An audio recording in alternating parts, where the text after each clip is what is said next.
저희 엄마는 제가 6살 때 이혼을 하셨어요. 30대 초반의 젊은 나이에 우리 두 자매를 키우시느라고 엄청 고생을 하신 거죠. 이제 다 커서 저도 결혼하고 하니까 엄마가 어느 날 이런 말씀하시는 거예요. 들어와봐. 왜? 혜진아, 엄마 같이 살고 싶은 사람이 생겼어. 진짜? 누군데? 아, 잘 됐네. 결혼을 약속한 그 아저씨는 옛날에 사별을 하고 혼자 사시는 분이었어요. 대기업에 다니시면서 젠틀한 그런 분이었대요. 근데 어느 날 저희 집에 직접 찾아오신 거예요. 그리고는 이 아저씨가 이렇게 말씀하셨어요. 우리가 뭐 초혼은 아니지만 너네 어머니 웨딩드레스도 입혀드리고 신혼여행도 가고 남들 하는 거 다 해주면서 행복하게 해줄게. 이런 얘기를 하니까 우리 엄마 진짜 고생이 많았는데 말년에 복이 있네. 이런 생각이 막 드는 거예요. 그러다가 저의 딸의 돌잔치 날이었어요. 결혼하기로 한 아저씨를 데리고 친정 식구들, 저희 시댁 식구들 모여서 같이 식사를 하기로 한 날이었죠. 근데 저희 시어머니가 제 손맛이 정말 좋아요. 그날도 막 진짜 상다리가 부러지도록 막 이렇게 막 차려놓으신 거예요. 그러니까 이제 그 아저씨가 기분이 좋으신 거야. 아유 뭐 제가 호랍이라 이런 상을 받아본 지가 오래됐는데 아유 제가 오늘 아주 호강을 합니다. 뭐 이렇게 시어머니를 칭찬을 하는데 시어머니가 웃지도 않으시고 아저씨를 이렇게 눈을 뜬 채로 이렇게 쳐다보시는 거예요. 좀 저는 놀랐거든요. 왜냐면 저한테도 시집살이를 한 번도 시킨 적이 없어요. 그렇다고 뭐 처음 만난 사람한테 그렇게 무례하게 대하는 사람도 아니고요. 근데 진짜 식사하시는 내내 밥도 안 드시고 아저씨만 째려보고 계속 쌀쌀맞게 대하시는 거예요. 제가 민망할 정도로. 아무튼 그래서 식사가 끝나고 엄마랑 아저씨는 집으로 돌아가셨어요. 근데 제가 이렇게 막 상을 치고 있는데 그러니까 어머니가 가만히 저를 부르시더라고요. 너희 엄마 그분 안 만나셨으면 좋겠다. 응? 계속 만나면 니네 엄마가 힘들어. 다른 분 만나라 그래. 왜 갑자기? 무슨 말씀이세요? 엄마한테 헤어지라고요? 갑자기? 그분이랑 같이 살면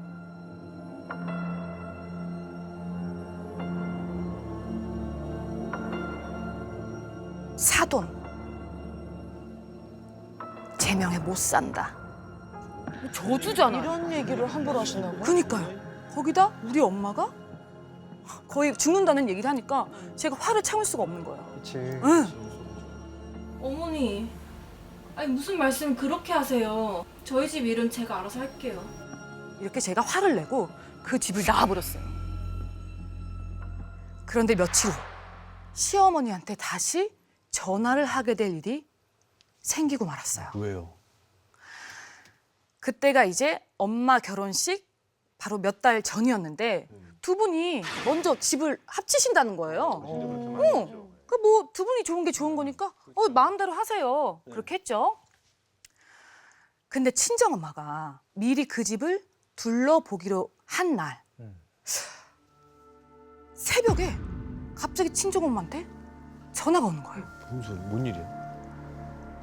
효선아, 엄마 지금 응급실인데 응? 너가 올 수 있겠어? 좀 응급실이라니까 너무 놀래가지고 가야죠. 달려갔죠. 그랬더니 엄마가 힘없이 이렇게 누워있더라고요. 엄마 왜 그래? 어디 아파? 그랬더니 엄마가 어지러워서 갑자기 쓰러졌어. 엄마가 이렇게 아픈데 아저씨가 그 자리에 없는 거야. 어디 갔어? 막 제가 찾아봤죠? 그랬더니 복도에서 막 어색하게 어슬렁거리면서 이게 걷고 있는 거예요. 수상한데. 약간 둘의 분위기가 뭔가 대면대면해. 네. 약간 다툰 것처럼. 그런데 문제는 그 다음부터였어요. 이 병원에서 엄마가 왜 쓰러졌는지를 모르겠다는 거예요. 그래서 병원에 왔다 갔다 하면서 온갖 검사를 다 했거든요. 근데도 병명을 모르겠대요. 엄마가 살이 점점 빠지고 얼굴빛이 새카매지고 계속 기운이 없다고 말씀을 하시는 거예요.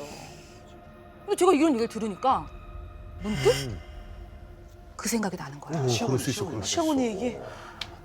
그분 계속 만나면 사돈 제명에 못 살아. 뭐야? 그 생각이 나니까 제가 겁이 막 갑자기 난 거죠. 그래서 민망함을 무릅쓰고 시어머니한테 전화를 했죠. 어머니, 그날 왜 그런 말씀 하신 거예요? 라고 했더니 어머니께서 한참 망설이다가 얘기를 하는 거야. 너 내 얘기 듣고 기분 나빴겠지만 사실 내가 가끔 이상한 걸 봐.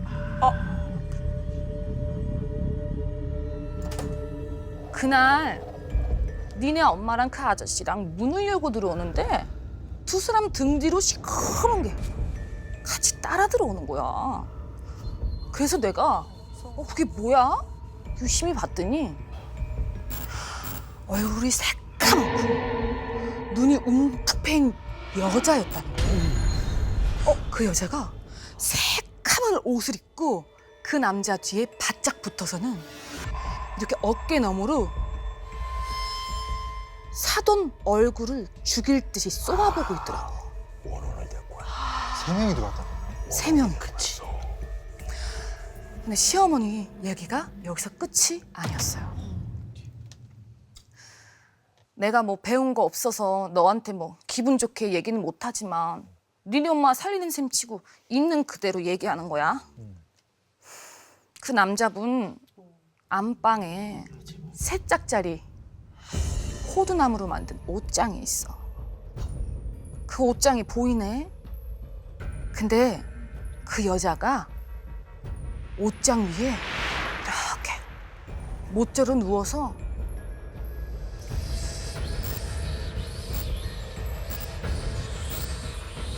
니네 어머니를 이렇게 내려다보고 있거든. 아 뭐야. 아. 아무래도 그 여자 전처 같아. 계속 붙어 있는 게. 사돈 그 집 들어가면 말라 죽어. 어머. 그러니까 말려야 돼. 이러시는 거예요. 아니 그걸 어떻게 알고 계시지? 아니 시어머니가 갑자기 귀신을 본다는 것도 너무 이상한데 우리 엄마가 위험하대. 이거를 뭐 말려야 돼, 뭐 어떻게 해야 돼 모르겠는 거예요. 일단 말려야 돼. 그래서 엄마한테 가서 물어봤죠. 엄마. 혹시 그 아저씨네 집에 뭐 옷장이 있어? 그게 뭐야? 혹시 호두나무로 만들었어? 그랬더니 엄마가 펄쩍 뛰면서 야, 너 그거 어떻게 알았어? 오. 아니 어디 맞아? 야, 옷장이 있어. 안 그래도 그것 때문에 한참을 싸웠다니까? 그러니까 친정엄마가 그 집을 미리 보러 가셨잖아요. 응. 그랬더니 그 아저씨가 대뜸 이러시더래요. 앞으로 당신 살림 다 버리고 우리 집 와서 써. 제 어머니는 농담하시는 줄 알고 응. 그 집 문을 탁 열었어요. 열었더니 세상에 그 집에 있던 소파, 침대, 식탁, 커튼, 전자기기들이 10몇 년 전에 쓰던 거 다 그대로 있는 거예요. 아이고. 전처분이 쓰던 거 그대로 그냥 쓰고 계신 거죠. 왜? 엄마는 그 집을 딱 보고 시간이 멈춘 줄 알았고. 그러네. 근데 그 집에서 가장 이상하고 오싹했던 건 그 안방에 있던 옷장이었대요. 크기도 엄청 크고 색깔도 시꺼매가지고 엄마가 그 앞에 딱 서 있으면은 이 옷장이 막 깔릴 것 같더래요. 이런 옷장을 아직도 써요? 이러면서 옷장을 딱 열었더니 아, 널. 진짜 울겠네, 저. 이 옷장 속에 아니, 저게 뭐야? 시커먼 뭔가가 웅크리고 있는 거예요.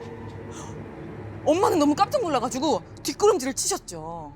그리고는 다시 이 안을 자세히 보니까 뭐가 둘둘 말려서 처박혀 있는데 시커먼 벨벳 원단인 거예요. 근데 엄마가 이렇게 놀라는데 아저씨가 싸늘하게 대답을 하시더래요. 아, 그거 애들 엄마가 죽기 전에 옷에 입는다고 사놓은 비싼 원단인데 이거 10년이 지나도 변하지가 않아. 당신이 뭐 옷 해 입으려면 해 입어.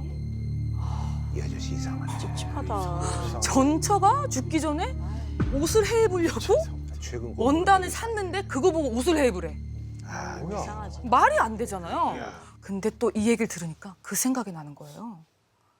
시어머니가 얘기했던 그 여자가 입고 있던 시커먼 옷. 또 벨벳. 오, 그럴 수 있겠네. 맞대.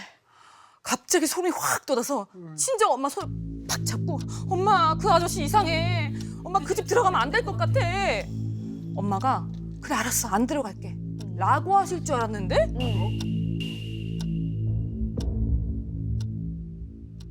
우선아, 엄마 그 사람하고 살고 싶어.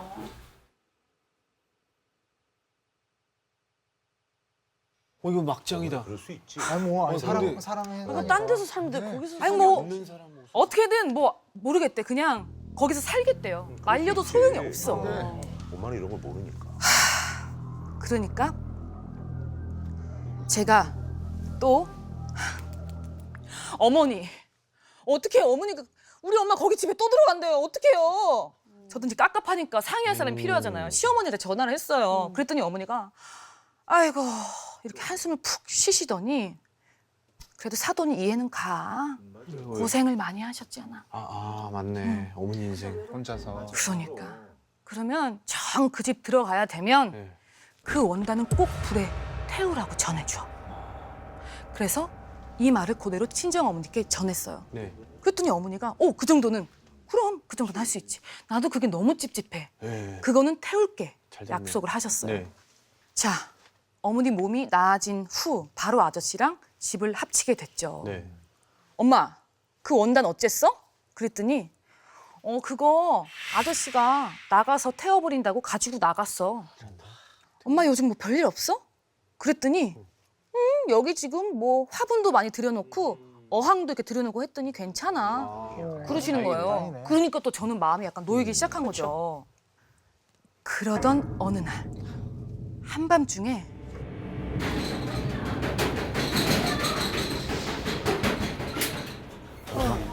저는 놀래가지고 이제 현관문을 탁 열었더니 엄마 그 집에서 못 살 것 같아. 너무 무서워. 이렇게 얘기를 하시는 거예요. 무슨 얘긴데? 왜? 무슨 일인데? 얘기 좀 해봐. 이렇게 닥달을 한 거죠. 그러니까 엄마가 그동안 있었던 일을 얘기를 하시는데 너무 충격적인 거예요.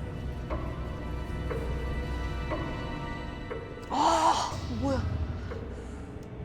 친정 어머니가 그 아저씨네 집으로 들어가기로 한 날 응. 아저씨가 차로 데리러 오셨대요. 그래서 비싼 레스토랑에서 밥도 먹고 선물도 막 교환하고 분위기가 너무 좋은 거예요. 근데 이 두 분이 집에 도착을 하자마자 뭔가 이상하더래요.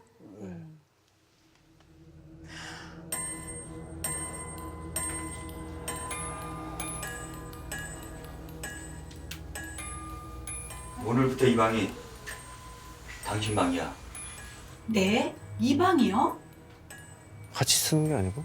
엄마는 솔직히 이 아저씨랑 같이 방에 쓸 줄 알았는데 그러려고. 어. 아저씨가 엄마한테 쓰라고 한 방이 피아노가 있는 작은 방이었대요.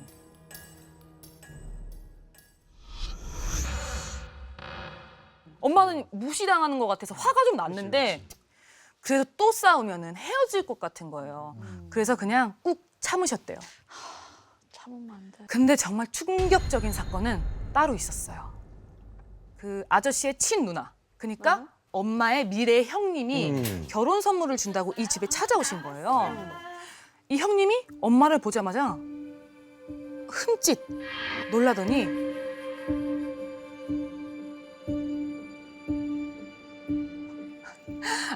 올캔 줄 알았네. 뭐야? 아저씨가 이상한 저 사람이야. 저. 아저씨가 이상한 사람이야. 닮았네. 아. 닮은 사람을 그렇게 꾸며놓은 거야. 근데 더 믿기지 않는 일이 생깁니다. 엄마가 쓰는 방을 보시고는 이 방을 써? 네. 왜 이 방을 써? 뭐 결혼 전이니까 그러는가 보죠. 결혼하고 나면 바뀌겠죠. 아니 아무리 그래도 이 방을 아니다. 뭐야? 참 찝찝하게 진짜 저런 거 미치겠네. 얘기를 마치 정말 사람이 뭐 지내면 안 될 것처럼 말을 하는 거예요. 그리고는 집에 갈 때까지 계속 중얼중얼 그걸 중얼거리더래. 가자마자 이제 엄마가 이 방을 뒤지기 시작했어요. 뭐가 있나?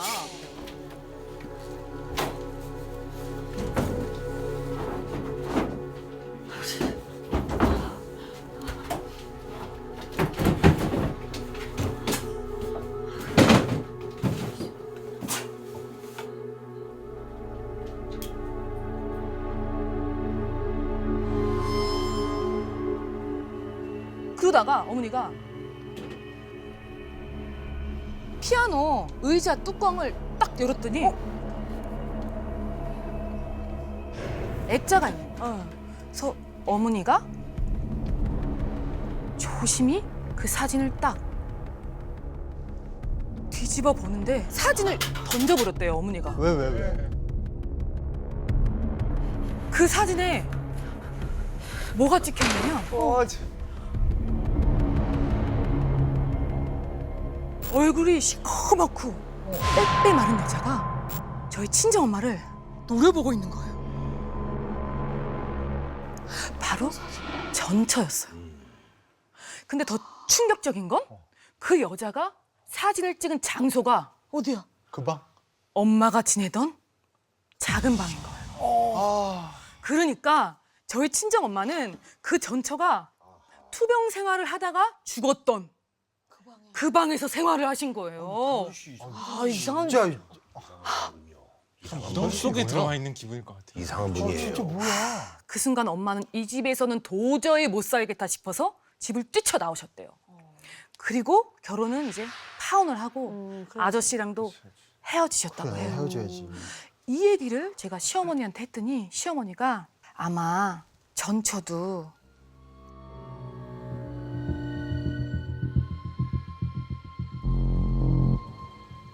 말라 죽었을지도 몰라. 응? 그 사람 얼굴에 사별하는 살이 끼어 있더라. 라고 하셨어요.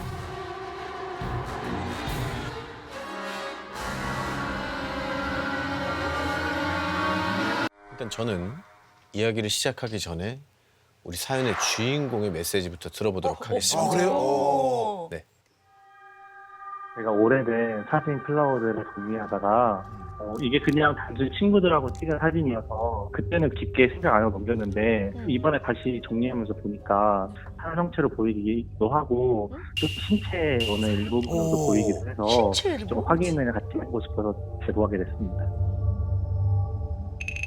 뭐야? 자, 여러분 어마어마할 것 같은데. 이게. 사연을 들려드리기 전에 미리 경고해드리겠습니다. 이 사연이 끝나고 이 무시무시하고 소름 끼치는 이 사진 끝나자마자 바로 공개하겠습니다. 아, 조금만 사진. 기다려 재밌겠다. 주십시오.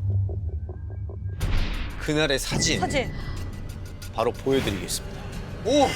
자, 주인공은 미끌미끌. 목에 무리가 있어요. 팔이랑 반팔 입고 있는 게 귀신이 아니라 그 같아. 그게 뭐냐면 이 무시무시한 사건의 시작은 제가 대학교에 입학하면서 처음으로 자취를 하게 되면서 벌어진 일입니다.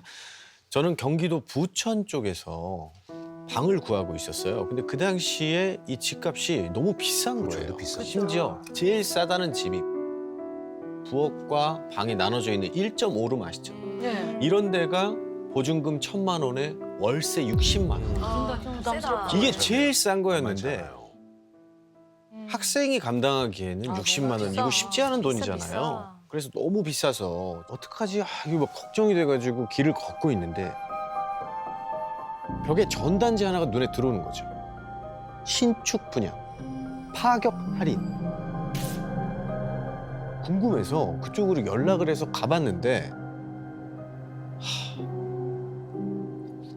너무 좋은 거예요. 좋아요?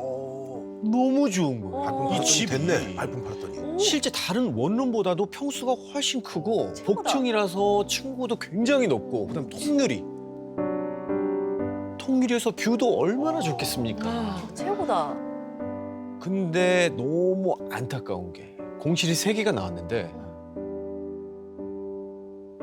전세입니다. 월세가 아니구나. 내가 그 보증금 1,000만 원 낼 돈도 없는데 전세금을 치를 형편은 더 안 된 거였죠.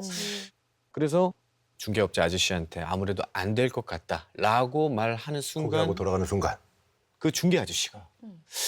근데 가만히 보자. 이 집이 가만 월세로 돌리면 될 것 같은데. 잠깐만. 보증금 500에 관리비 포함 35대. 너무 싸다. 너무 싼데 이거. 이렇게 얘기를 하시는 거예요. 이거는 땡큐, 아하. 떼땡큐죠. 너무 좋아. 완전 좋은 거죠. 왜 이렇게 사지? 그래서 당장 계약서를 써야겠다.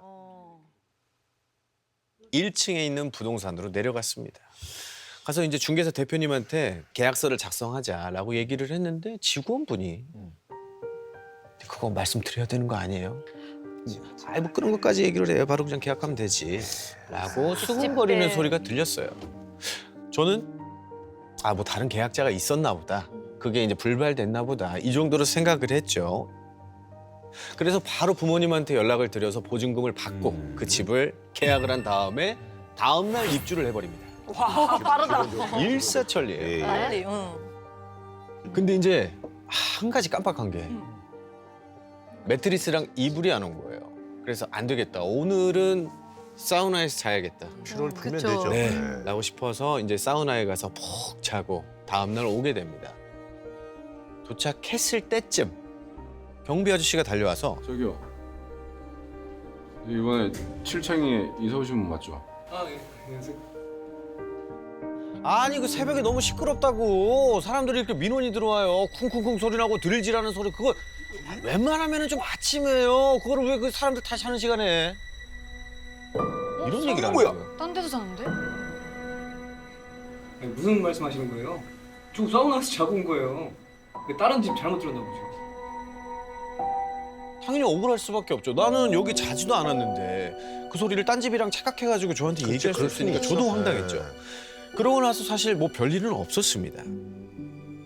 새내기다 보니까 학교 생활에 집중하고 적응을 해야 되는 기간이 필요하겠죠. 그래서 정신없이 바쁘게 막 지내고 있는데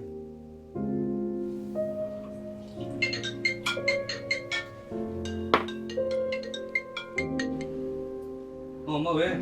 의건아 잘 지내지? 아들 무슨 일 없지? 하면서 평범한 인사가 그냥 오기 시작해요. 근데 좀 지나고 나니까 엄마가 자꾸 이상한 얘기를 하는 거예요. 화장실 쪽으로 머리 두고 자면 안 돼. 알고 있지? 그리고 자는 모습이 거울에 비치면 안 되는데 통창에 비춰가지고 거기 안마 커튼을 설치를 해야겠다. 엄마가 원래 미신을 안 믿거든요. 왜냐면 우리 집이 3대째 목사를 배출한 독실한 기독교 집안이에요. 근데 전화를 끊고 나니까 이상한 게 또 있는 거예요. 엄마는 우리 집을 와본 적이 없어요. 그 통창이라든지 거울 위치, 화장실 이걸 어떻게 알지 했는데 아니 뭐 지난번에 뭐 통화했을 때 내가 넌지시 얘기했을 수도 있겠다라고 대수롭지 않게 생각하고 그날은 넘어갔습니다. 그리고 며칠이 지났어요. 이제 시험 기간이라서 밤샘으로 공부를 하다가 침대에 잠깐 누워서 잠이 들었는데 새벽 2시쯤 됐나요?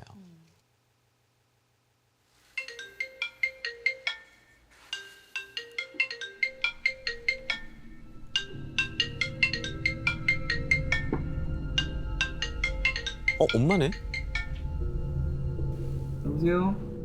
이거나 잘 있지? 엄마 목소리가 약간 이상한 거예요. 약간 떨리기도 하고 뭔가 걱정하시는 것 같기도 하고 갑자기 이러시는 거예요. 저 근데 너 잠은 잘 자니? 잠은 시험 기간이라 밤새 공부하느라 잘 못 자요. 그런데 엄마가 한참을 조용히 계시다가 약간 머뭇거리시면서 이런 얘기를 하시더라고요. 아 저기 엄마가 이상한 꿈을 꿨는데 내가 천장에서 널 내려다보고 있더라고.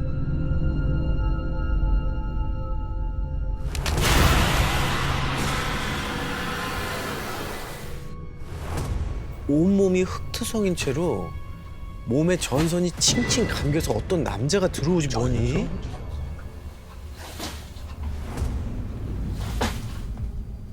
네가 있는 쪽으로 가더라?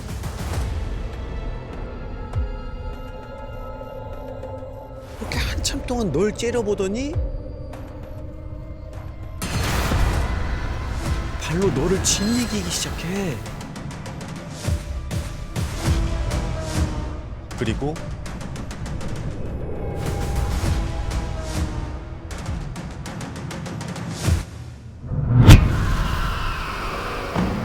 질질 끌고 가더라고. 그치, 이게 새벽에. 놀래죠. 근데 네가 끌려가는데 깨지는 않았어.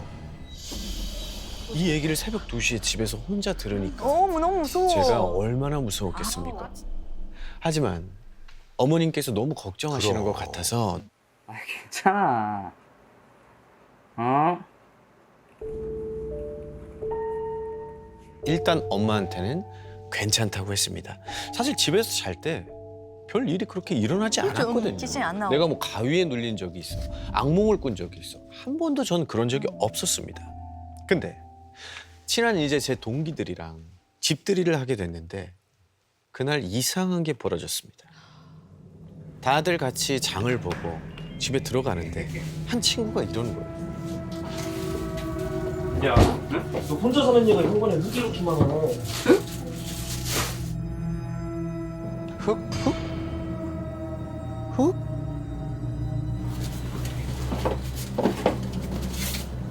시멘트 색깔의 흙이 현관에 묻어져 있는 거예요. 어머머머. 근데 사실 저는 주로 전동 퀵보드를 타고 다녀서 신발에 흙 묻힐 일이 별로 없어요. 도심에 또 그렇게 흙묻힐 일이 없어요. 네. 어. 근데 뭐 그럴 수도 있지 라고 생각하고 흙이니까.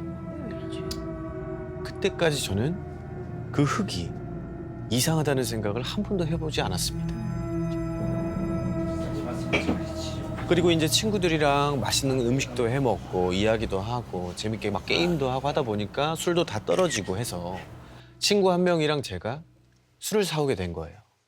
술을 사서 집으로 돌아오는 도중에 우리 집 쪽에서, 우리 집 건물에서 어떤 남자가 미친 듯이 뛰어나오는 거예요. 엄청난 속도로 뛰어오고 있는데 가만히 자세히 보니까 집에서 혼자 있던 그 친구예요. 어머. 수찬아! 수찬아! 계속 불렀는데도 안 들려. 듣지도 못하고 계속 앞만 보고 미친 사람처럼 뛰어가더라는 거예요. 어디 가지? 심지어 저희가 전화도 해봤는데 안 받습니다. 응. 그래서 집에서 봤더니 이 친구가 핸드폰도 놔두고 뛰쳐나간 거더라고요. 급하게 나왔네. 뭐야, 쟤 많이 취한 거 아니야? 얼마 안 마신 거 같은데. 아유, 또 시작한 거 같아. 그 버릇 어디 가나? 이 친구가 사실 술만 마시면 텐션이 좀 높은 친구였거든요. 그래서 뛰어다니는 사람들이 있어. 어련히 주사거니 이러다 다시 돌아오겠지 하고 둘이서 또 얘기를 나누고 한참 있는데 갑자기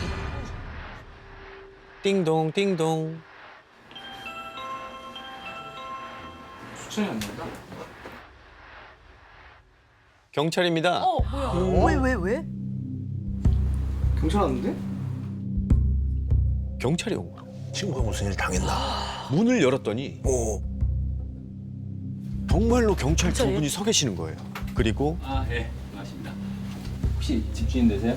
예, 그런데요? 그 뒤에 도망치듯이 달렸던 그 친구 수찬이가 있어요. 다행이네 그럼. 벌벌벌 떨면서 수천아. 잠깐 집 안으로 들어가도 될까요? 경찰 뒤에서 바짝 붙어서 몸을 막 계속 떨면서 서 있더라고. 집안 화장실에서 강도한테 목이 졸렸다고 파출소로 신고하러 와가지고요. 강도요? 네, 실례하겠습니다. 감사합니다. 무슨 일이야? 말도 안 되는 소리 하지 마. 진짜 거짓말 치지 말라고. 강도요? 저희 집에요? 덜컥 겁이 나는 거예요. 근데 경찰들이 집을 싹싹 다 뒤졌거든요. 근데 아무도 안 나왔어요. 누가 침입한 흔적 같은 게 있는 것도 아니고. 근데 친구 수찬이는 분명히 자기는 봤다고 하고 계속 벌벌 떨고 있고.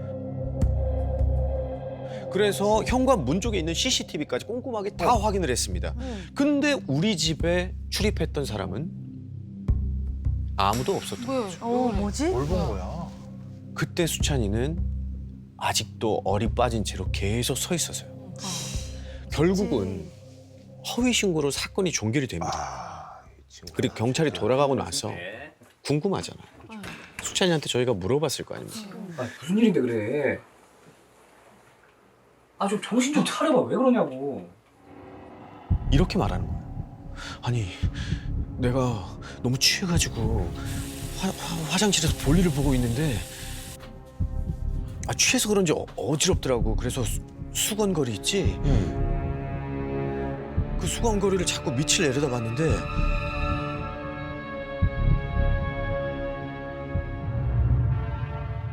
흑투성이 신발이 보이는 거야.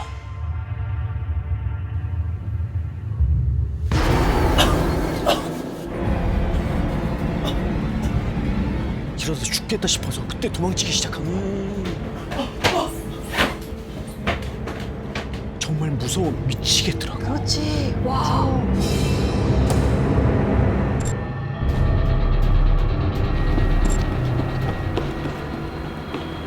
그래서 신고. 그래서 경찰서까지 뒤도 안 돌아보고 뛰어간 거였어. 그럴만 하지.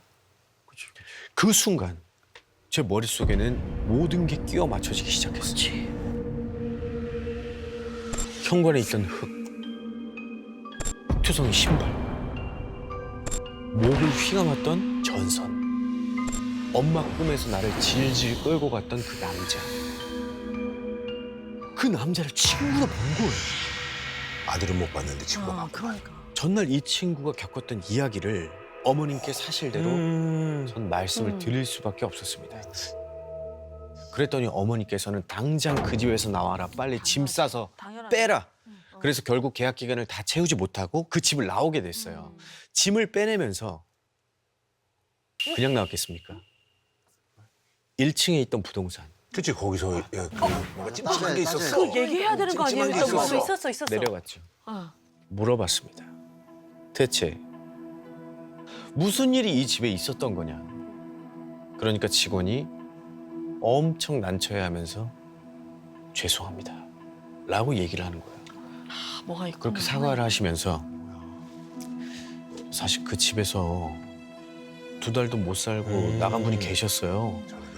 집에서 자꾸 뭐가 보인다고 하시더라고요. 직원의 말을 들어보니까 이 건물을 지을 때 큰 사고가 있었던 거예요. 현장에서 인부로 일하시던 중년 남성분이 사고를 당하셨는데 사고 후유증으로 영구 장애를 앓게 되신 거예요. 그래서 상해보상으로 제가 살던 이 집이랑 상해금을 회사에서 지급을 했다고 하더라고요. 여기에서 시름시름 앓다가 이 집에서 그만 홀로 돌아가시게 된 거죠. 그 이후에 바로 들어왔던 세입자도 이 집에서 자꾸 그 흑투성의 남자가 자꾸 보인다고 2달 만에 나가셨다고 하더라고요. 하지만 이 이야기는 여기서 끝이 아닙니다. 시간이 흘러서 20대 후반이 됐죠. 그때의 일은 이제 거의 잊혀질 무렵 업무 파일을 정리하던 중에 8년 전 그 집에서 그날의 사진이 발견된 거예요. 수찬이 형은 친구도 있군요. 근데 진짜 이상한 게 그때 보지 못했던 뭔가가 그 사진에 찍혀 있습니다. 진짜요? 이거 내가 제일 좋아하는 분이한테. 그럼 뭐 사진이 있어요? 지금 네. 사진 보여주는 거예요 지금? 네. 8년 만에 발견된 그날의 사진. 바로 보여드리겠습니다. 보시죠. 오! 자, 뭐가 이 있네. 친구 3명이서 집들이를 하는데 저 뒤가 어디냐면 어디예요? 어디예요? 싱크대입니다. 싱크대 위쪽이에요. 싱크대 위쪽에 대게 보면 이제 조그만 창이 있는데. 그렇죠. 창이 있거나 무언가가 걸려 있죠. 하지만 이곳에 주인공은 미끌미끌해서 아무것도 걸어놓지 않았답니다. 근데 저걸 사람으로 보기에 무리가 좀 있어. 무리가 있어요. 사람으로 보기엔 무리가 있어요. 팔이랑 반팔 입고 있는데? 사람으로 보기엔 무리가 있습니다. 곽 박사 어때요? 뭐 초장부터 좀 귀신 파괴 분위기라서 좀 그렇긴 합니다만 8년 전에 안 보였다는 게 바로 그게 증거라고 생각해요. 무심히 넘길 만한 아무것도 아닌 사진이었던 거죠. 그런데 이 이야기 생각을 하면서 보다 보니까 이런 게 뒤에 있네 라면서 굳이 들어와서 뭐 보인다는 이런 게 아닐까 싶은데요. 평가는 사윤 씨가 굉장히 잘. 맛평가도 맞아요. 정말 객관적이잖아요. 맛이 없으면 맛이가 없어요라고 얘기하시는 분들이 있어요. 맞아요. 정확하게. 사람 맞아요? 냉정히 사람 맞아요? 이게 귀신이 아니라 사람 같대요. 그게 뭐냐면 약간 역적 위에서 약간 그런 크몬이 있잖아요. 여기 안에서 계속 살아있던 사람이 숨어서 살아있는 이야기 있거든요. 그러니까 우리도 그런 얘기 한번 다뤘을 적이 있었죠. 저는 그런 줄 알아서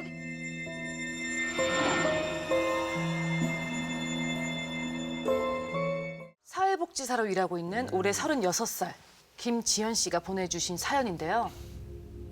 시작에 앞서 지연 씨가 저희에게 제보를 해준 특별한 이유가 있다고 합니다. 저는 귀신보다는 맹신하는 분들이나 그냥 인간이면서 애들을 자매하게 버리거나 이렇게 하는 인간이 가끔은 잔인하다고 느낄 때고 있어요. 아, 나도 겪은 일도 있고 지금은 이제 괜찮은 것 같아서 말이 안 나네. 충격이 아직도 있나 보네요. 이제는 제가 좀 많이 괜찮아졌다고 생각해서 얘기해주고 싶어서 그랬어요. 자, 과연 지연 씨에게는 어떤 사연이 있는 걸까요? 지연 씨가 8살이던 1993년 영하의 겨울밤이었어요. 지연 씨는 다 해진 내복 위에 겉옷만 걸치고 슬리퍼를 신은 채 어두운 골목을 혼자 헤매고 있었어요. 하지만 어머니는 보이지 않고 지연 씨는 혼자 가로등 아래 주저앉아 훌쩍이고 있었죠.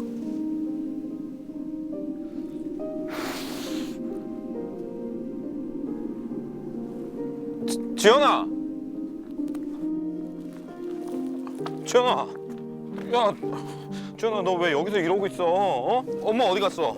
어? 화물차 기사로 일하느라 며칠씩 집을 비우곤 하던 지연 씨 아버지가 예정보다 일을 일찍 마치고 돌아오시는 길에 지연 씨를 보고 깜짝 놀라신 거예요. 그치. 엄마가 집에 없어. 어? 불도 다 꺼져서 깜깜하고 너무 무서워.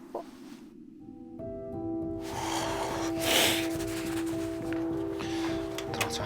지연 씨를 달래며 집으로 돌아온 아버지는 손에 들고 있었던 짐 가방을 떨어뜨릴 수밖에 없었어요. 집이 너무 더러웠거든요. 어머. 누가 봐도 살림살이를 오래 방치한 티가 났던 거죠. 지연아, 엄마 어디 갔어? 어디 간다고 말 안 했어? 지연아, 엄마 왔어. 당신 언제 왔어? 애 놔두고 어딜 그렇게 싸돌아다니는 거야? 나 나쁜 데 있다 온 거 아니야. 나 하늘님한테 기도하고 온 거야. 하늘님. 사실 어머니는 사이비 종교에 빠져 있었던 거예요. 어떡하냐. 아버지가 있을 땐 태연하게 지연 씨를 챙기고 돌보는 척하다가 일 때문에 아버지가 집을 떠나면 바로 돌변해서 지연 씨를 혼자 남겨두곤 사이비 종교 신도들을 만나러 간 거죠. 어떨 때는 그 신도들하고 사나흘씩 어울리며 집에 들어오지 않을 때도 많았어요. 그럼 애는? 안 쫄쫄군. 게다가 아버지는 월급을 받을 때마다 고스란히 어머니한테 주면서 우리 딸 좋은 거 먹이고 예쁜 것 좀 입혀줘. 이렇게 신신당부를 했었는데 어머니는 그 소중한 돈을 다 갖다 줘. 사이비 교단에 몽땅 갖다 바친 겁니다.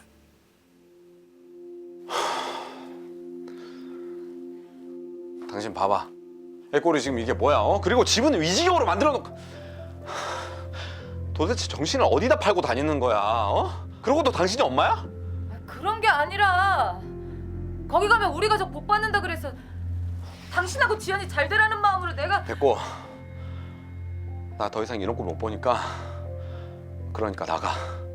이 집에서 당장 나가. 여보! 들어가자. 나 진짜 우리 가족 생각해서 그런 거라니까. 여보! 한 번만 봐줘. 앞으로 내가 진짜 잘할게요. 여보! 아버지가 머리 끝까지 화가 나서 당장 나가라고 소리쳤지만 아직 어린 지연 씨를 봐서 결국 아버지는 한 번은 참고 넘어가버렸어요. 하지만 그 후론 일을 하다가도 휴게소에 들르거나 공중전화를 발견하면 여보세요? 아빠야, 엄마는? 꼭 집에 전화해서 어머니가 집에 잘 있는지 자주 확인 전화를 하시곤 했어요. 아까 엄마가 챙겨줘서 잘 먹었어. 그래도 이렇게 한바탕 난리를 치르고 나니 어머니에게도 조금씩 변화가 생깁니다. 다행이네. 이제 지연 씨 혼자만 두고 밖에 나가지 않는 건 물론이고요. 그 돈을 조금이라도 메꿔보겠다면서 이웃들을 집으로 불러서 인형 눈알 붙이기 같은 부업을 시작을 한 거죠. 옛날에 그렇게 많이 했었죠, 예. 게다가 지연 씨에 대한 태도도 확 바뀌었어요. 지연아, 엄마가 이제 우리 딸한테 잘할게. 엄마 믿지? 그러면서 어머니가 지연 씨 머리를 곧게 빗어서 따주고 맛있는 요리도 해주고 예쁜 원피스도 입혀주는 거예요. 아유, 이쁘다. 지연아, 잠깐만 기다려.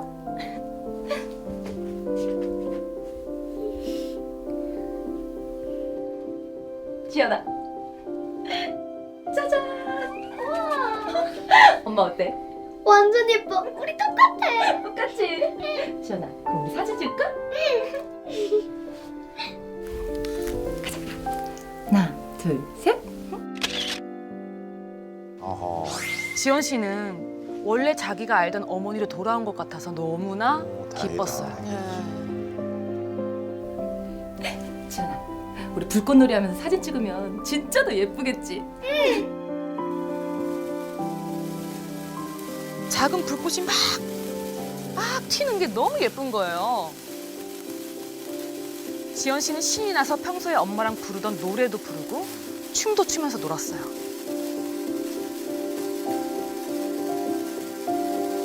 그렇게 한참 반짝거리는 불꽃에 정신이 팔린 찰나.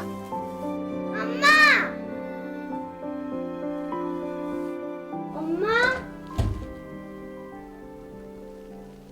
어느 순간 주변에 연기가 끼면서 매캐한 냄새가 나기 시작했어요. 뭐지? 무슨 일이지? 엄마!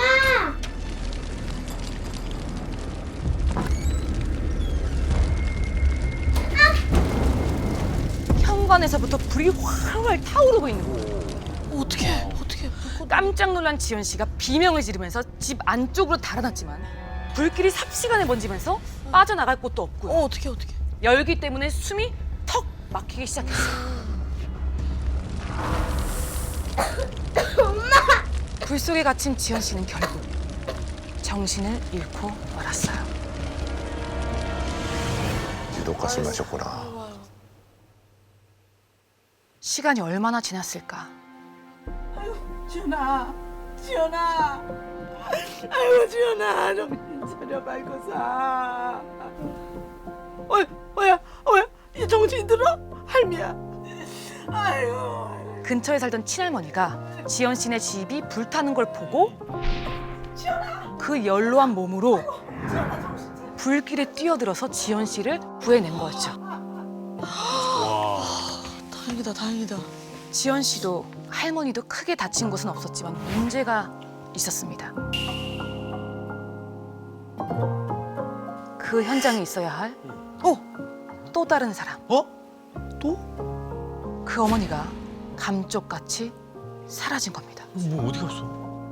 그렇게 갑자기 엄마가 없는 아이가 된 지연 씨는 바쁜 아버지와 떨어져 큰아버지와 함께 사는 친할머니 댁에 맡겨지게 됐습니다. 그런데 불타는 집에 들어가서 손녀를 구할 만큼 지연 씨를 끔찍이 여기던 할머니가 갑자기 태도가 확 바뀐 거예요. 왜 그러지? 너! 할머니가 문지방 밟고 다니지 말라 그랬지?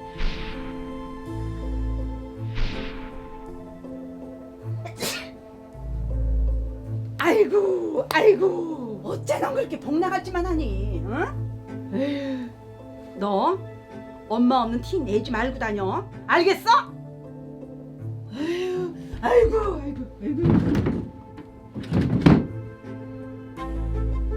그러다가 점점 밥을 먹을 때도 들어가. 너 여기서 밥 다 먹을 때까지 절대로 나오지 마. 알겠어? 찬밥과 김치만 들려주고선 문을 쾅 닫아버리는 거죠. 지연 씨가 서럽게 눈물을 뚝뚝 흘리면서 밥을 먹는 동안 어서 먹어. 많이 먹어. 문 밖에선 할머니와 큰아버지네 식구들이 하하호호 웃으며 식사하는 소리가 들렸어요. 아이고. 아, 같은 피부친데 뭐. 못됐다. 뿐만 아니라 할머니가 설날 그래. 앉아들. 아이고. 자, 할미가 세뱃돈 줄게. 다른 사촌들에게는 세뱃돈을 다 잘 챙겨주시면서 지연 씨에겐 혼자 찬물에 손이 얼어 터지도록 설거지를 시키기도 했어요. 못됐어. 엄마보다 더 그렇게 심하네. 지연 씨는 갖은 구박 속에서 고통의 시간을 보냈고 학대지 학대. 결국 성인이 되자마자 독립해서 친가에는 발길을 뚝 끊어버렸습니다. 당연히 끊지. 잘했어, 잘했지. 그리고 어느덧 지연 씨는 30살이 됐죠.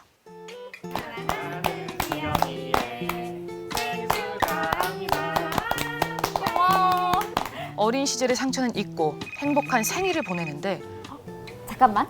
아버지에게 연락이 왔어요. 아빠. 지연아. 어. 저기 할머니가 입원을 하셨는데 말이야. 저기 아빠랑 같이 가보면 어떨까? 거길 내가 왜 가?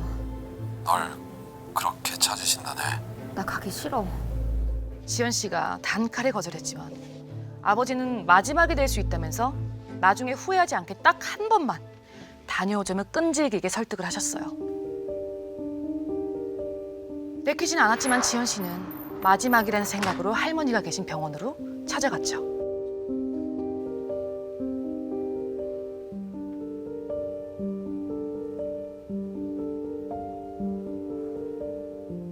왔니? 네.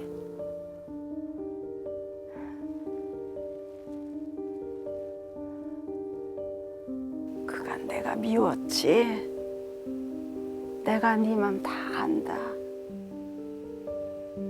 당황한 지연 씨가 손을 빼려고 했지만 할머니는 오히려 양손으로 지연 씨의 손을 더 꼭 잡고는 내가 널 다 지키려고 그랬던 거야.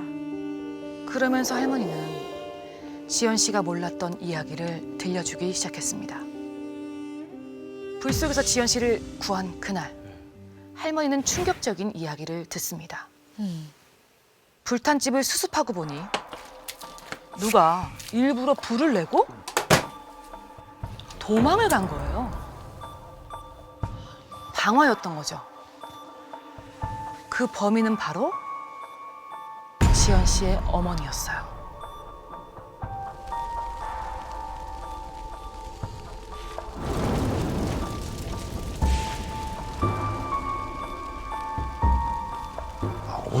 역시 예상대로. 왜 그랬지? 그 즉시 경찰이 전국에 수배령을 내린 끝에 한 달 만에 어느 시골 폐공장에서 어머니를 발견했지만 어머니는 이미 그 공장에 불을 질러 스스로 목숨을 끊은 뒤였습니다. 경찰은 어머니의 옷 주머니에서 그을린 종이 조각 하나를 발견했는데 거기에는 딱 한 문장이 적혀 있었대요. 재물을 바치나니 저를 약속된 그곳으로 꼭 데려가 주십시오. 재물? 사실 어머니는 아버지에게 들킨 후에도 부업을 하는 척 사이비 신도들을 집으로 불러들였던 겁니다. 그 무리들은 환생을 원하면 재물을 바치려고 어머니를 세뇌를 했고 어머니가 처음에 바치려고 했던 재물이 바로 딸 지연 씨. 딸인 지연 씨였던 거죠. 아, 이거 너무 심해. 미쳤어. 뭔 헛소리야. 정갈하게 머리를 빗기고 예쁜 옷을 입히고 손에 폭죽을 들려주고 노래와 춤을 시켰던 게 그게 바로 재물 바치는 의식의 일부였던 거예요. 하지만 그 시도가 실패하자 달아나서 자기 자신을 다시 제물로 바친 거죠. 오, 진짜 무섭다. 사건 후 할머니는 지연 씨를 맡아 키우겠다며 데리고 왔는데요. 그렇죠. 지연 씨가 자꾸 기침을 한다거나 잔병 치레하는 일이 잦아진 거예요. 불안해진 할머니가 평소에 자주 갔던 무당집에 갔어요. 악기가 붙었네. 제물로 바쳐진 그 손녀딸한테 말이야. 기겁한 할머니가 어찌하면 좋을지 묻자 그 무당이 내린 해결책.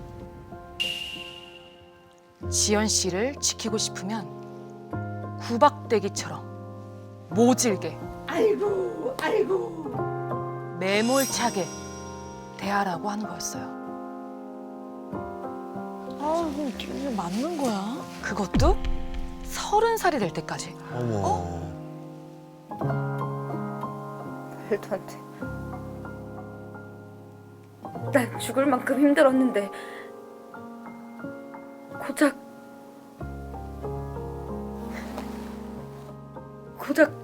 그런 이유로 절 괴롭히신 거예요? 그런데 할머니의 표정은 귀한 손녀를 지켰다는 뿌듯함으로 가득 차 있었어요. 제가 얼마나 고통받았는지 알긴 하세요?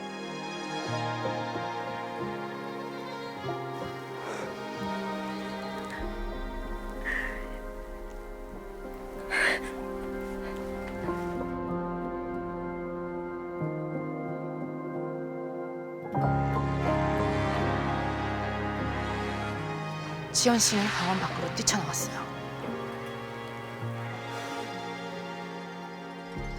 사이비 종교에 미쳐 딸을 제물로 바치려 했던 어머니와 무당이 한 말에 휘둘려 손녀의 상처를 외면했던 할머니. 지연 씨가 가장 먼저 들었어야 하는 그 말. 그건 미안하다가 아니었을까요? 이번에 들려드릴 사연은요. 올해 38살인 김형훈 씨가 보내주신 사연입니다. 이분이 지금 중학교 국어 선생님입니다. 선생님이요? 네, 현재. 매년 여름마다 학생들에게 들려주시는 본인이 직접 경험한 오싹한 사연을 저희한테 알려주셨는데요. 와, 이거 검증받은 얘기네요. 그러네, 스테디네. 먼저 이분의 이야기를 직접 한번 들어보시죠. 그래서 저희가 어린 시절에 이제 많이 이제 가난하고 여유롭지 않은 집이었습니다. 보증금이 많이 없어가지고요. 일단은 한 방에서 네 식구가 같이 자는 그런 생활을 했습니다. 그런데 딱 한 번 혼자 자게 된 날이 있었는데 보지 말아야 될 것을 봤다는 그런 생각 때문에 지금도 온몸에 털이 이렇게 서는 기분이거든요. 그래요? 뭐야. 때는 1996년 여름입니다. 전라남도 광주의 한 단칸방으로 이사를 가는 날이었습니다. 보증금 500만 원을 가지고 월세도 아닌 전세방을 구해야 할 정도로 쉽지 않은데. 네, 녹록지 못했는데요. 그러다 보니까 이제 보통 단칸방 중에서도 반지하 단칸방을 전전해야 그 정도 했습니다. 했어요. 예. 이번에도 그러겠거니 하면서 부모님을 쫓아 새 단칸방에 도착했는데 이번에 반지하가 아닌 거예요. 형훈아, 여기가 이제 우리 집이야. 와. 엄마, 방은? 우리 방 저기. 햇볕이 잘 드는 단층집 끝방을 개조해서 만든 단칸방인데 우와, 창문도 있어. 좋아?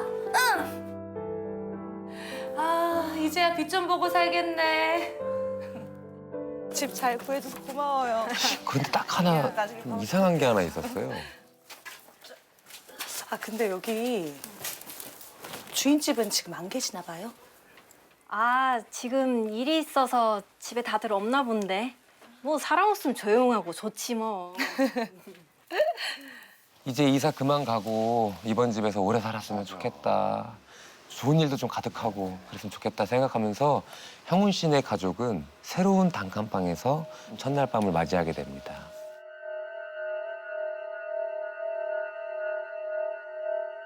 늘 그랬듯이 방 안쪽부터 아빠, 엄마, 남동생 그리고 이제 주인공 형훈 씨 이 순서대로 누워서 잠이 들었습니다. 네. 아우 새벽에 깬 거예요. 식혜를 너무 많이 먹어갖고. 아. 네. 화장실 가려고. 새벽에 이제 신호가 온 거죠. 단칸방이다 보니까 화장실이 방 안에는 없었고요. 대문 옆에 이제 재래식 화장실을 써요. 예. 깜깜한 마당을 지나서 후다닥 달려가서 도착했습니다. 괜히 무섭고 그게 또 으스스하잖아요. 또 이게. 그래서 화장실 문도 열어둔 채 볼일을 보기 시작했죠. 그런데 뭔가 같은 뒤에 인기척이 느껴지는 거예요.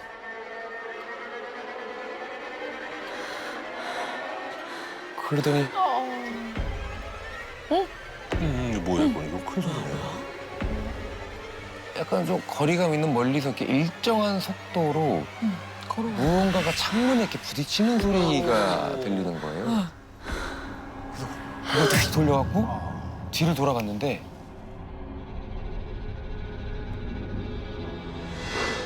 아까 들리던 소리마저 일단 사라진 채 마당에는 정적만 가득했습니다.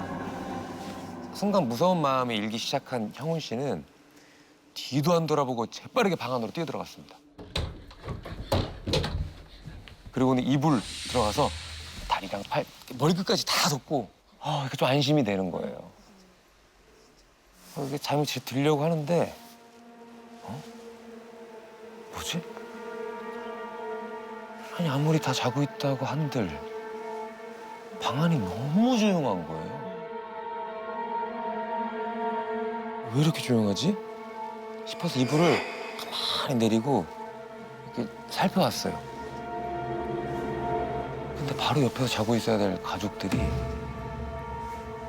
동생도 엄마도 아빠도 아무도 없는 거예요. 어? 뭐야, 단칸방인데. 나 빼고 다들 어디 간 거지? 그런데 그때 근데 아까 화장실에 갔을 때 그 들렸던 이상한 소리가 또다시 들리기 시작하는 거예요.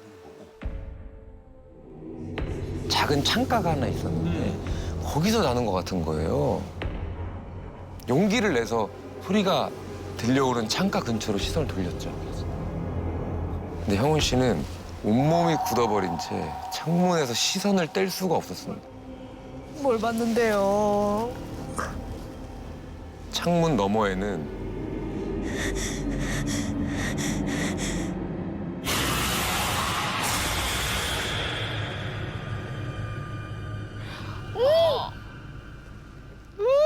산발한 누군가가 창문에 대고 머리를 부딪히고 있는 거예요.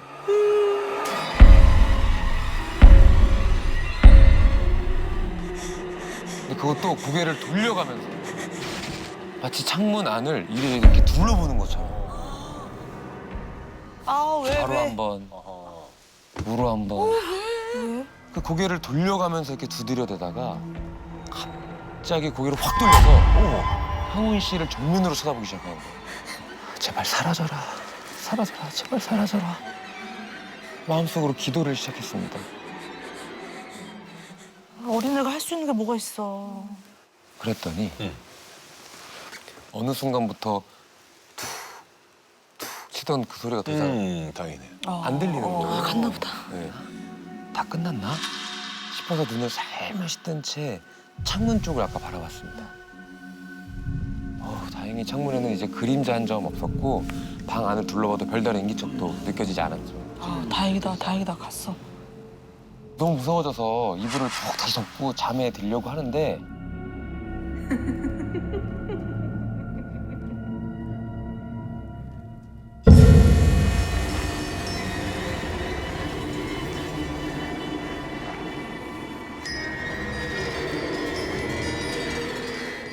분명히 밖에 있었던 그 산발한 머리의 누군가가 방 안 서랍장 위에서 형우 씨를 내려다보고 있는 거예요. 들어왔어. 아니야. 그러더니 형훈 씨한테 점점 다가오는 거예요.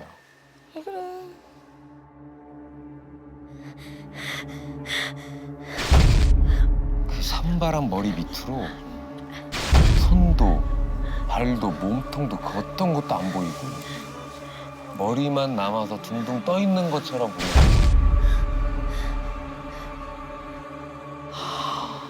아, 머리만. 그제 어두워서 잘 보이지 않던 모습이 제대로 보이기 시작했던 거죠. 창백한 피부에 산발한 머리에서는 무언가가 뚝뚝 떨어지고 있었고 귀까지 찢어진 입은 계속해서 소름 끼치는 웃음소리를 흘리고 있었어요. 제가 지금도 기억나세요? 정확하게 아직도 선명하게 기억이 납니다.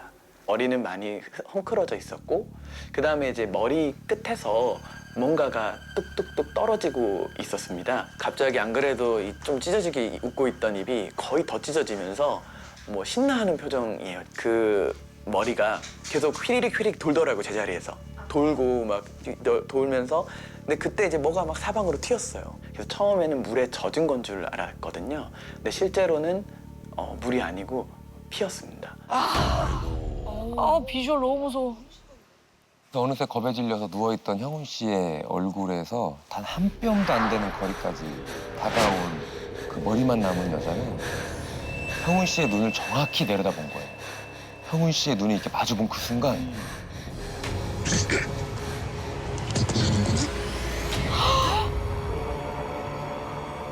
그때 형훈 씨의 머릿속으로 관통하는 기억이 떠오른 거예요. 귀신을 만나면 절대 아는 척 하지 말라. 그러고 있어. 그래서 귀신은 자기를 알아보는 사람한테 딱 달라붙는다고 했거든요.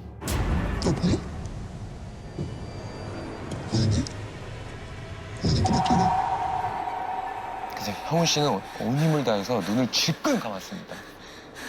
그러자 그 머리만 남은 여자는 형훈 씨 귓가에 대고 끊임없이 말을 걸기 시작했습니다.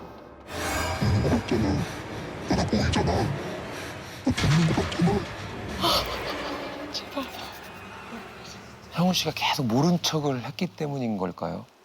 답을 요구하듯이 계속 들려오던 그 소리는 점점 잦아들기 시작하고요. 잠시 후 방 안에는 다시 정적이 찾았습니다. 그때 현관 쪽에서 인기척이 들려오는 거예요. 엄마, 아빠. 이 시간에 집에 올 사람이라면 부모님밖에 없겠다. 그래서 가뜩이나 혼자 무서웠던 형훈 씨는 반가운 마음에 이불을 박차고 달려나가서 현관문을 딱 열었는데 엄마! 또 언제 밖으로 나갔어? 아우. 막 사람을 막 괴롭히네. 예.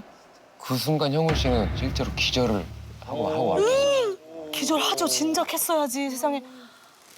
아유, 감당하기가 힘든데. 형훈아. 형훈아. 왜 그래? 엄마 왜 그래? 잠시 후 누군가가 다급히 흔드는 느낌에 눈을 떠보니까 엄마더라고요. 엄마, 가족 셋이 어디 갔었어?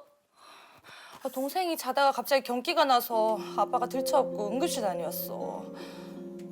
우리 형훈이 엄마 아빠 없어서 많이 놀랬지. 그러니까 낮에만 해도 멀쩡했던 동생이 고열에 갑자기 막 경련을 일으키고는 그 경황이 없으니까 잠든 형훈 씨를 두고 병원에 일단 다녀오신 거예요. 그 사이에 잠들었는데. 사정을 알고 나니까 이해도 되고 또 아프다는 동생 걱정도 된 거죠. 근데 지훈이는 어디 있어? 아직 병원에 있어?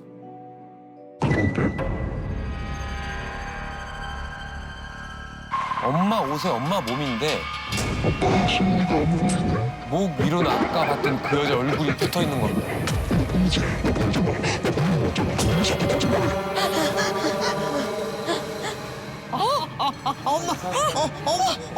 엄마. 살아야겠다는 생각 외에는 어떤 생각도 나지 않았던 형우 씨는 대문 밖으로 뛰쳐나가서 무작정 뛰기 시작한 거예요. 그렇게 맨발로 정신없이 뛰다 보니까 가로등 아래였는데요. 그때 형훈아 왜 여기 있어? 저리 가. 왜 그래? 형훈아 왜 그래? 엄마야 엄마. 아니, 뭐 진짜 엄마야, 뭐야, 이제. 엄마 맞아? 분명 엄마였는 줄 알았는데 아니었잖아요. 형훈아 괜찮아. 엄마. 근데 형훈 씨 얼굴 매만지고 껴안아주고 달래주는 손길에서 너무 따뜻한 거야. 그리고 무엇보다 엄마 어깨 넘어 남동생을 업고 있는 아빠도 보였고. 그래서 이제 엄마에게 매달려서 엉엉 울고 가족들하고 함께 이제 집으로 돌아왔죠. 그 조심스럽게 방을 살펴봤는데 아무것도 보이진 않았고요. 근데 엄마, 놔두고 셋이 어디 갔었어? 나 진짜 놀랐단 말이야. 동생이 갑자기 자다가 경기가 나서 아빠가 들쳐업고 응급실 다녀왔어. 엄마, 지금 뭐라 그랬어? 동생이 자다가 갑자기 경기가 나서 아빠가 들쳐업고 응급실 다녀왔어. 방금 엄마가 들려준 이야기는 아까 그 머리만 남은 여자가 들려준 이야기하고 토시 하나 다르지 않고 똑같이 얘기한 거예요. 뭐가 꿈이고 도대체 뭐가 현실인지 분간이 가지 않으면서 다시 덜덜 떨리기 시작하는 거예요. 그 모습을 본 어머니는 형훈 씨를 마주하고 차분한 목소리로 무슨 일이 있었는지 한번 얘기해보라고 하셨죠. 형훈 씨는 보고 겪은 일 그대로 어머니한테 말씀을 드렸죠. 그래서 저희 집을 소개해준 중개인분한테 가서 혹시 이 집과 얽힌 문제가 있었는지 꼬치꼬치 물어보셨대요, 어머니가. 그러니까 그 중개인분이 드디어 그 집의 비밀을 털어놨답니다. 거기가 원래 신혼부부가 살던 집인데 둘이 여행 간다고 집을 나서더니 교통사고가 크게 나버렸대. 그래서요? 그분들은 지금 어디 있는데요? 그게 그 자리에서 둘 다 죽어버렸대. 네? 근데 마누라 쪽이 몸뚱이만 찾고 머리를 못 찾았다 그러더라고.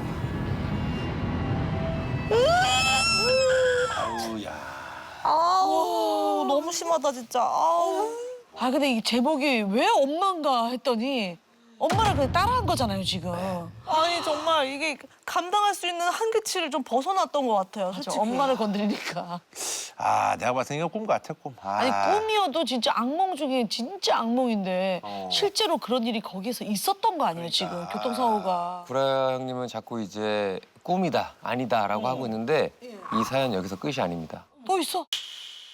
아니, 언제 끝나는 거야, 이거는? 한번 들어봐요. 아, 진짜. 한번 들어봐요 네, 또 꾸밀 수 있으니까. 예. 몇 년 후에 안타깝게도 이제 아버지가 위암으로 아유. 돌아가시고요. 어머니도 형훈 씨가 수능을 보기 보름 전에 당뇨합병증으로 돌아가셨대요. 야, 뭐 졸지에 그렇게 부모님들이 다. 형훈 씨가 그 와중에서도 공부를 정말 열심히 해서 서울에 있는 대학에 합격을 한 거죠. 형훈 씨는 일단 혼자 올라와서 서울에서 또다시 반지하 고시원 생활을 하게 됩니다. 강의를 마치고 고시원에 돌아와 침대에 벌렁 누워서 낮잠을 자려고 하는데요.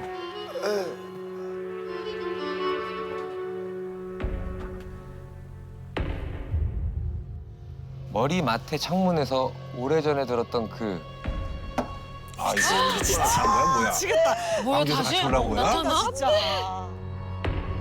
순간 정신이 번쩍 든 형훈 씨가 눈을 부릅뜨는 고개를 젖혀서 창문을 보자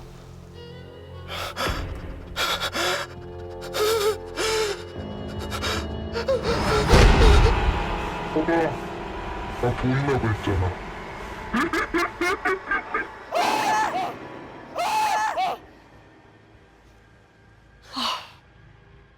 잊고 지냈던 그 머리만 남은 여자가 창문을 지나서 천천히 형훈 씨 머리맡으로 오더니 형훈 씨 얼굴을 거꾸로 마주본 채 씩 웃고 있는 거예요. 할머니, 저 월세 내려왔는데요. 학생, 혹시 부모님들이 일찍 돌아가셨어? 그걸 어떻게 아세요? 에이구, 근데 왜 저런 걸 매달고 다녀? 네? 잠깐 있어봐. 네, 뭐 하나 줄게. 그 할머니가 이제 무당은 아니시고요. 방 안에 신당 같은 걸 차리고 사셨대요. 이거 품에 잘 지니고 다녀. 응? 돈은 안 받을 테니까. 이걸 왜 주시는 건데요? 아이고, 어깨에 여자가 있어. 그것도 머리만 있어가